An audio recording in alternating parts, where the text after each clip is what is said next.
What's going on, everybody? This is Andrew Compton with Rocky Bluff Kennels. Thank you for checking out my video. If you're checking this out and you like the video, I encourage you to go and like my Facebook page, and also go to my YouTube channel and check out some of my other videos. And all those are posted on my Facebook page. You can check those out there too. And feel free to invite your friends and encourage them to like my page too.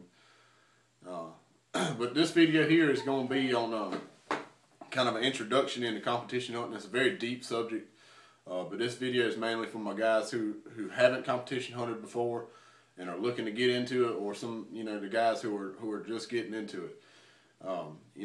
These are some things I wish somebody would have told me when I was getting into hunting, and hopefully this will be some good advice for you. So maybe you got a good dog that's doing good and you want to put them in some hunts, and hopefully I can kind of help you out in understanding the process here. But there's several main things that you need to know before you go into the woods. Number one is, and you'll probably hear this a lot, is to know your rules. If your dog's registered in UKC, or you get a copy of Bloodlines or something like that, you've probably got a rule book laying around somewhere. And that rule book needs to be your Bible. You need to read it backwards and forwards several times before you go into the woods. A lot of rules you may not understand, but you definitely need to try to read it and try to understand it. Maybe even go online, look at the Coonhound Advisor. Try to understand your rules and understand how everything works before you go into the woods. A lot of times where you hear guys saying they got cheated, or somebody pulled something over on them or something like that, a lot of times that can be traced back to them just simply not knowing the rules and not applying the rules the correct way. If you know your rules and you apply the rules the way they're supposed to be done, it's designed to keep people from pulling things over on you and trying to pull a fast one on you. So it's designed to keep that from happening. So if you know your rules and you apply them the way they're supposed to be, then you probably shouldn't have any problems. You shouldn't have any problems.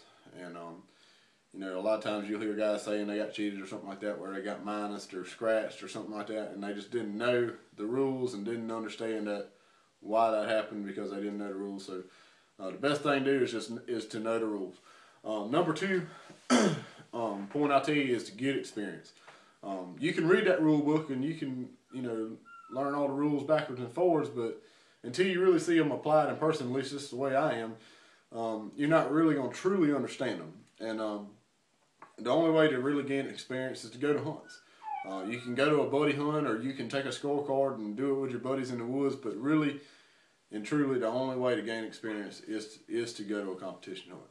And your first couple times you're going to be inexperienced and you're not going to know what's going on sometimes and all that, but you need to understand going into it that the first couple times you hunt, you're just there for that reason, and that's to gain experience. It also helps to maybe be a spectator on the cast with one of your buddies or something like that, and really pay attention to what goes on. The number three rule I tell you is to know your dog.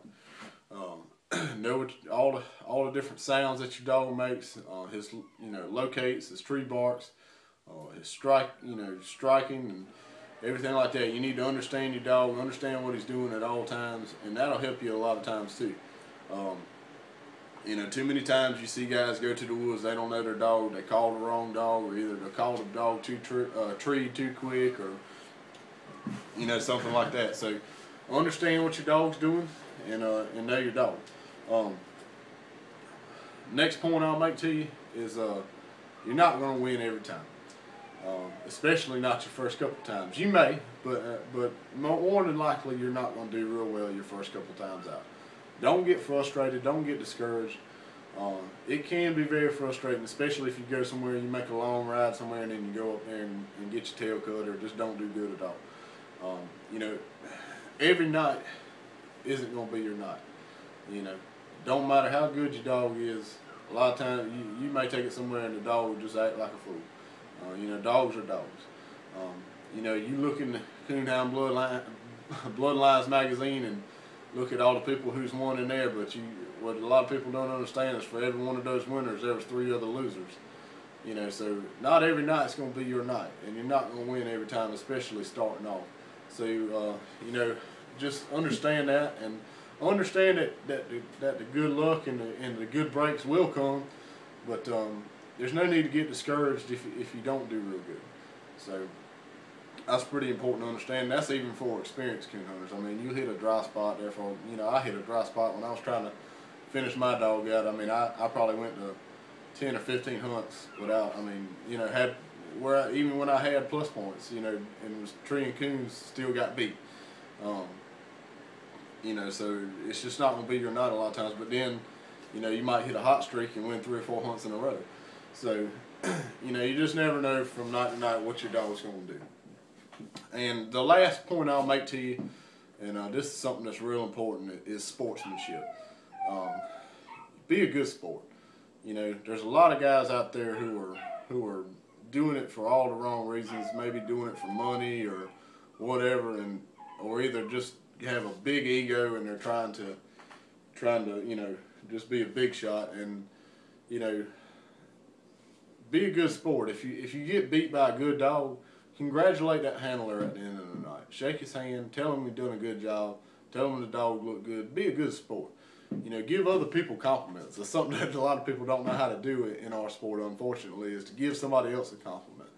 And that way, if you're a good sport later on down the road, when you do well, somebody else will compliment you, and it builds a good relationship with the other people that you hunt with around the state, and it also gives you a good reputation. Whereas if you're a bad sport and you're kicking dirt and cussing everybody at the end of the night and saying you got cheated and everything like that, then nobody's really going to want to hunt with you. And when you go to draw out at the clubhouse, everybody's going to be kind of shaking their heads when they draw out with you. So, just to run back through everything, know your rules, know your dog, gain experience, understand that not every night's going to be your night, and be a good sport. And that's a good way to start off, and hopefully you got something out of this video, and hopefully I give you some good advice. If you have any questions, please feel free to ask me. Post them on my page. It's like I said, competition hunting is a real in-depth subject. If you have any questions on any rules or anything like that, I'd be happy to try to answer them the best I can. If I can't answer them, I will try to get you an answer. So post those questions on the page. I'll make a video about it, or either I'll comment on it and try to give you my best description of the rule as I can. Alright, thanks guys.